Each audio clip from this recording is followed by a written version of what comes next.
Film का नाम है गेट आउट। यह कहानी काले फोटोग्राफर क्रिस वाशिंगटन की है, जो अपनी सफेद प्रेमिका रोज के परिवार से मिलने जाता है, परंतु वहाँ की हर चीज उतनी सहज नहीं होती जितनी प्रतीत होती है।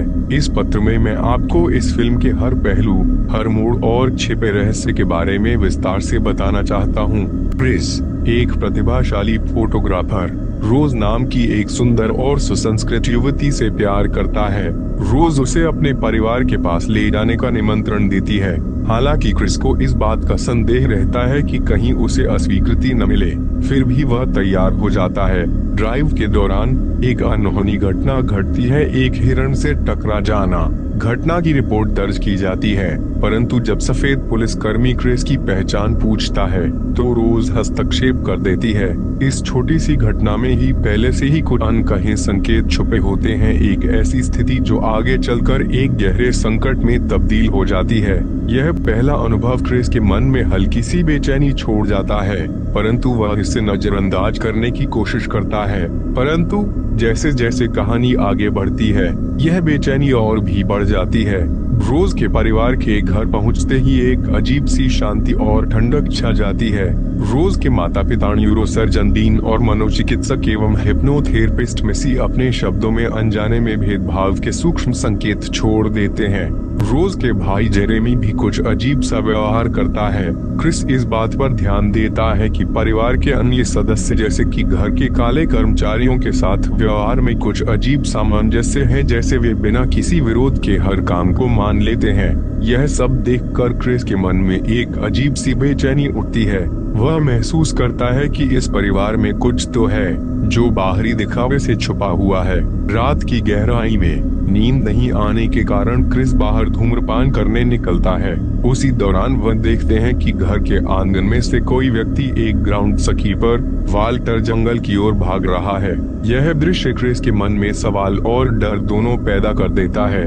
जब क्रिस घर वापस आता है तो मेसी उसे एक हिप्नोथेरेपी सत्र के लिए आमंत्रित कर लेती है।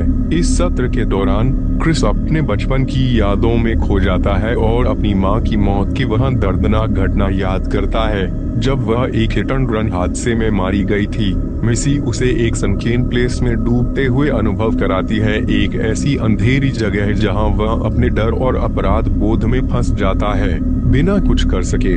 जब क्रिस होश में आता है तो उसे महसूस होता है कि उसके अंदर कुछ बदल चुका है। उसकी पुरानी आदतें जैसे सिगरेट पीना अब उससे विद्रोह कर रही हैं। एक अजीब सी चेतना उसके भीतर जागृत हो जाती है और उसे एहसास होता है कि वह उस साइड में कहीं खो गया है जहां से वापसी आसान नहीं। जैसे ही रोज के परिवार का वार्षिक मिलन समारोह शुरू होता है, दरवाजे खुलते ही कई धनाढ्यों का जमघट देखने को मिलता है।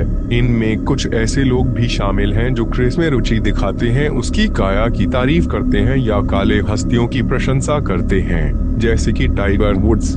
क्रिस की मुलाकात होती है लॉगन किंग से, एक ऐसा काला व्यक्ति जो कुछ अजीब व्यवहार करता है और जिसकी शादी एक बुजुर्ग सफेद महिला से हुई है।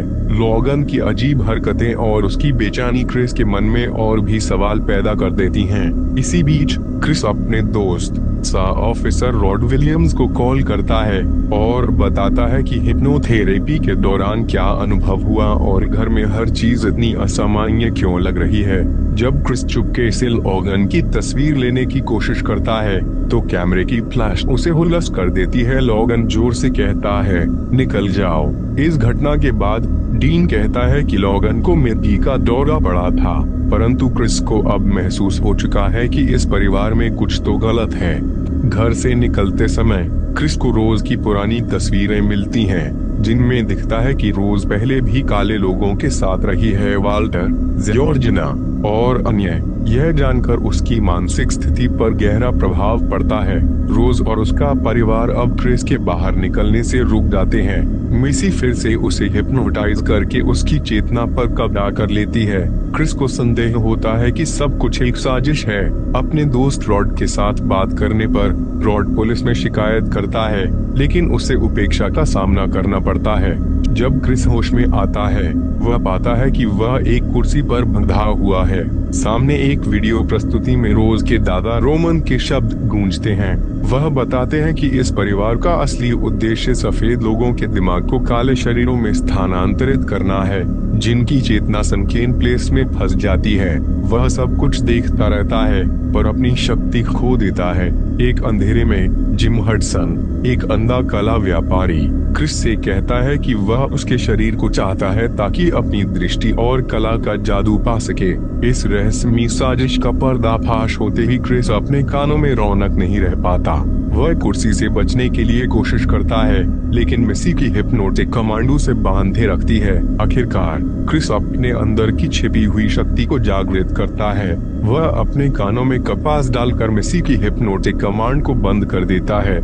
जब जेरेमी उसे लेकर जाने आता है तो क्रिस ने अपनी जान बचाने के लिए हमला कर दिया। जेरेमी को बेहोश कर दिया, डीन को एक हिरण के सींग से घायल कर दिया और मिसी को भी घायल कर दिया। वह एक कार चुराकर भाग जाता है, लेकिन रास्ते में जॉर्जिना से टकरा जाता है। अपनी माँ की मौत की याद में वह जॉर्जिना को कार में ले जाता है, परंतु वह रोज की दादी मारियान की आत्मा से भर जाती है और उसे हमला कर देती है।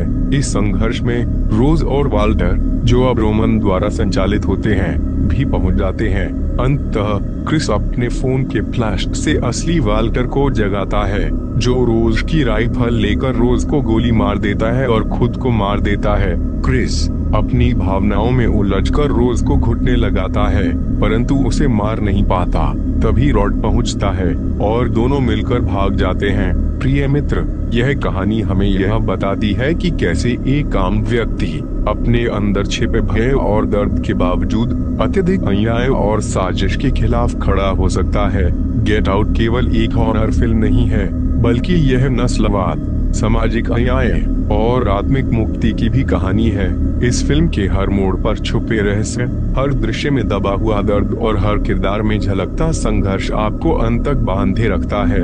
यह कहानी आपको सोचने पर मजबूर कर देती है कि असली राक्षस तो हमारे अंदर ही छुपे होते हैं और हमारी सबसे बड़ी ताकत है हमारी स्वयं की जागरूकता और साहस। आशा करता हूं कि इस विस्तृत वर्णन ने आपको फिल्म की गहराई और रहस्य से रूबरू कराया होगा।